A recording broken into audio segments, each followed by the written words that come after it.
Hey there everybody, this is Lee with Creative2xmom, and today's video is going to be part 4 of homeschooling through the holidays. So welcome back to my channel. My name is Lee and this is Creative2xmom. This channel is all about homeschooling, parenthood, and thriving in the day-to-day. And what better time to talk about thriving in a homeschool than during the holidays? I don't know about you, but my life is just getting crazier and crazier as we are moving through November. And so these videos are reminding myself, as well as you, how to really thrive in our homeschool during the holidays. Now, in last week's video, I talked about prioritizing the things that you have to teach. And for us, 2 of our priorities are math and spelling.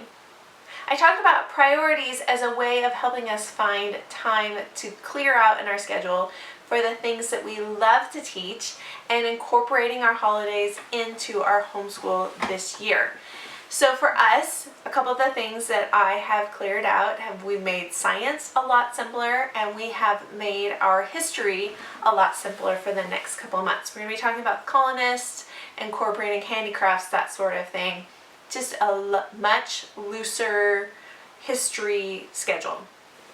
So now that you have cleared out some time in your homeschool schedule, we're going to talk about the things that you enjoy teaching and how to help those overlap into your holiday preparations. So I want you to sit for just a second and I want you to think, when it comes January and we're all in the doldrums of the winter season and the holidays have passed, and you're thinking back to Thanksgiving, Christmas, New Year's, 2019, what do you want to remember? What sort of emotional feeling or memories do you want to have? Do you want to remember having time with your family? Do you want to remember crafting with the kids? Do you want to remember just that peaceful glow? I know for us, one of the things we do is we flip Christmas lights all over our house, even after the tree is down. That's the sort of memory I want to have. A lot of us, when we get to January, that is not the memories we have. We remember going out and shopping last minute. We remember all the hecticness of getting the Thanksgiving meal on the table at the right time. We remember just the craziness of the upcoming weeks. But I want you to know it doesn't have to be that way. So what sort of memories do you want to have from this season?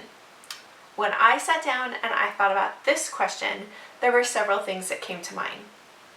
I wanted to have a homey feeling. I wanted to have a feeling of comfort, a feeling of being with those that I love, and not just on Christmas Day, but throughout the Christmas season. So I started to think about how can we create that mood or that overall feeling in our everyday homeschool. We still have a very limited amount of hours. We still have extra responsibilities this time of year. So how can we create that mood or that feeling within our families? So along those lines, I was thinking a lot of the things that I love to teach do create that mood. Art, music, being in the kitchen together, creating things together. Those are all things that our kids love to do this time of year, things I love to do this time of year, but sometimes get squeezed into the extra little evenings or whatnot. So instead of squeezing them into just this small box, we are going to use that time that we've opened up in our homeschool, and that's where we're going to do those kind of things. I know for me, I love to teach art and music. Those are 2 things that I wish we had more time for. So in that time that I've opened up into our schedule, I'm going to really be pushing those to the front. I've been making a playlist on YouTube of some art lessons that we can go through at least once a week. I found a lesson for penguins and snowflakes and reindeer. I've also found a chalk pastel lesson that's going to go along with one of our read-alouds.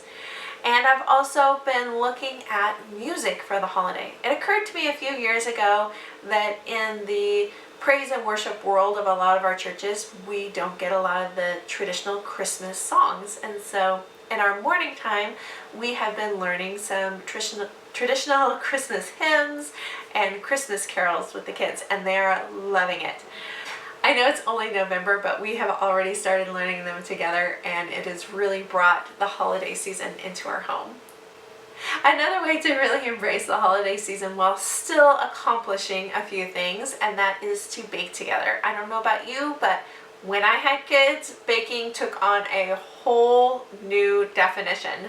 They love it. And there always has to be Christmas cookies in the house.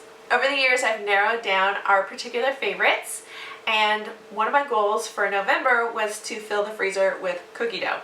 So we have been working together in the afternoons, picking out a recipe about once a week and using it as a lesson together. It includes math, it includes following directions. Of course, reading, you can't follow directions if you're not reading. There's a lot of science involved in baking together.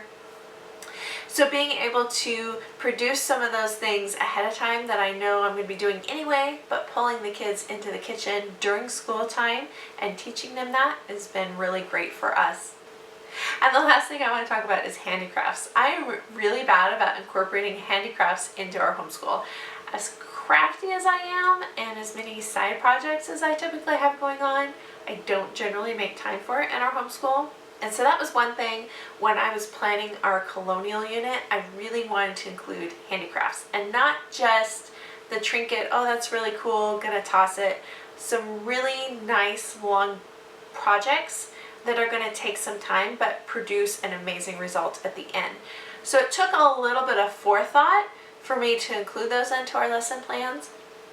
But on the back end, it's going to produce a nice product that can either be given as a gift or we can actually utilize in our home. And so that's something that I've been working on more and more, trying to find those long-term projects that build in a sense of like long-term planning, long-term looking at the end goal, but also are teaching a skill to my kids. And I think the holidays is perfect for that.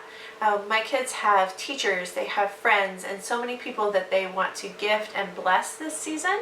And so we are looking at a few projects that will produce a very nice end result and including that in our homeschool. One way of doing that is having them work on their projects while I'm doing the read aloud in the morning or while we're practicing our Christmas carols again.